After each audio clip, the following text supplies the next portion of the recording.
Hello.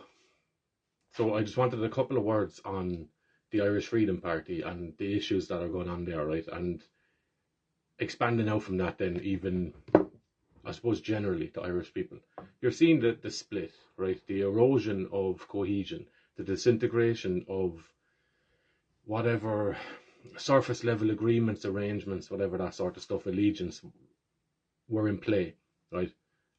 Following the election, you're beginning to see a bit of those ends fray and fall apart.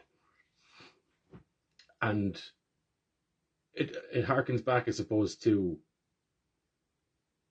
something I've mentioned a couple of times here, where people dwell in terms of their mind, right?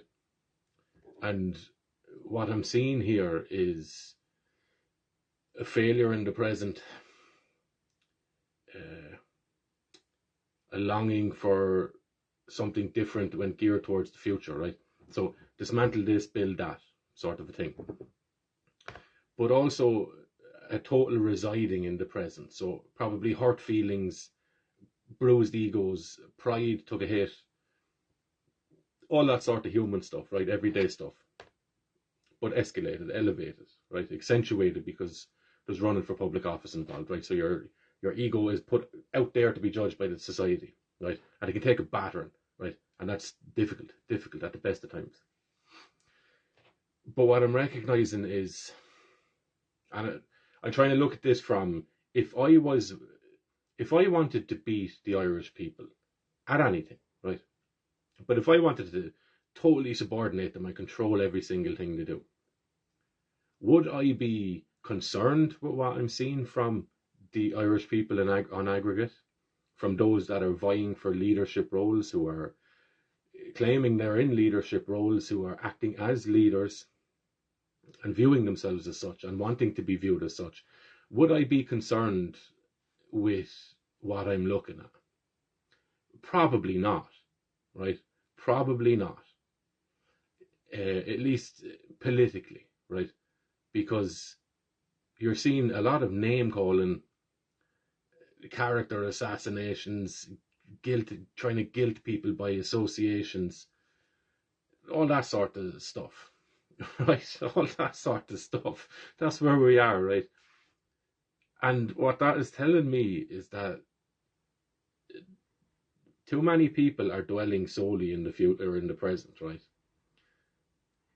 While claiming whatever they want to claim, and I'm not saying anyone is or isn't for anything, because I don't know anyone's mind, right? I just don't. I can only say what I'm observing and what I'm thinking around that. And I'm seeing people who are saying they're for Irish people, they are for a better future for Irish people, they are nationalist, they have a pride in themselves, in the history and all that sort of stuff. But while also spending their time running down other Irish people who, on paper at least, are of a similar persuasion, right? And nobody does it better. The history will tell you, nobody does it better than the Irish people, to turn against ourselves and just fall into purity spirals, right? The idea of standing on principle, even when it's pragmatically not the best thing to be doing, right? Principle before pragmatism, and never shall you waver on it, right? And there's something courageous and honourable and beautiful about that.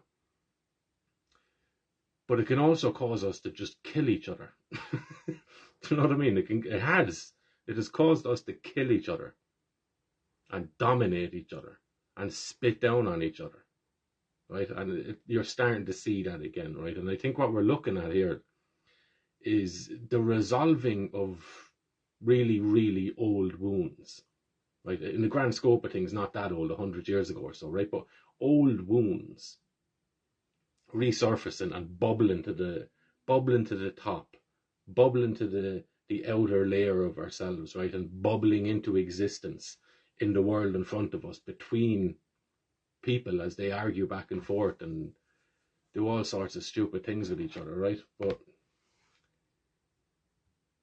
the main emphasis I wanted to make is that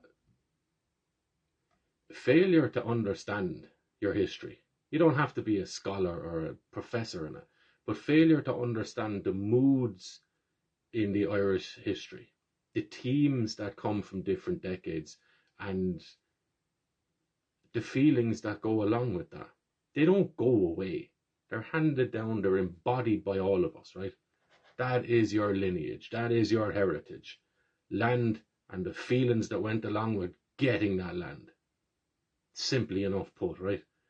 That is in all of us. The same animosities, the same feelings of being let down, the same feelings of I lost my throne, my kingdom was taken, all that sort of stuff. That's all handed down, and now it's crystallizing in us, because we are the representation of all that has come before in today's world, right? So a failure to look back and learn and understand the hiccups that caused us to fall and trip and lose everything at the right when we were nearly there, right? We throw it away continuously. We throw it away. A failure to learn from that is a guarantee that it's just going to happen again. And I'm hoping that people can recognize that in themselves, as we all do. We all make the same mistakes, essentially, right? We're all destined to make mistakes, and that's fine so long as you respond to it and learn from it and try your best not to fall for the same thing again, right? And spare people your mistakes too, right?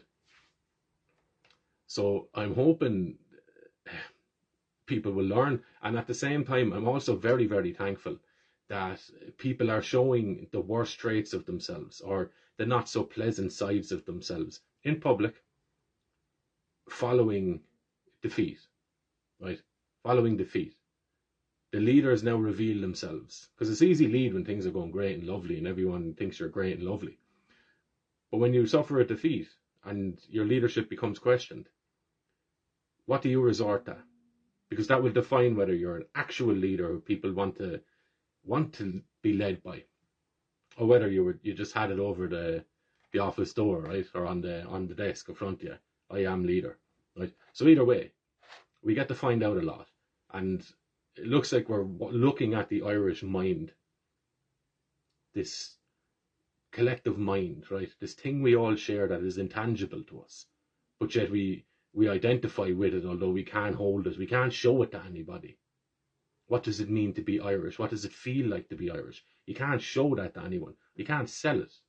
You can't put it on a scarf and go, that's it, or put it in a bottle.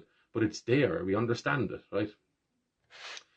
The extension of our physical Irish bodies, our mind, our history, that hovers over us like a cloud, right?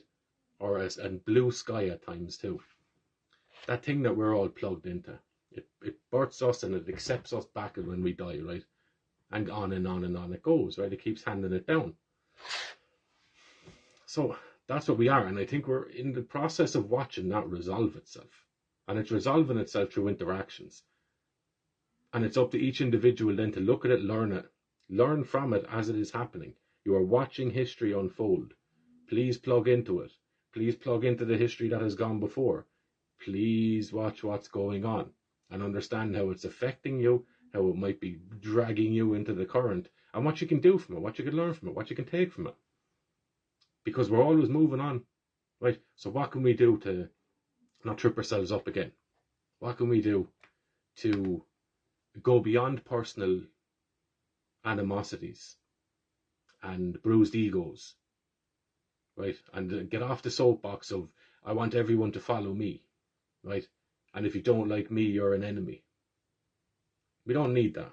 We don't need that. That is the wrong way to go. So it's embarrassing watching people devolve into that sort of bickering, right?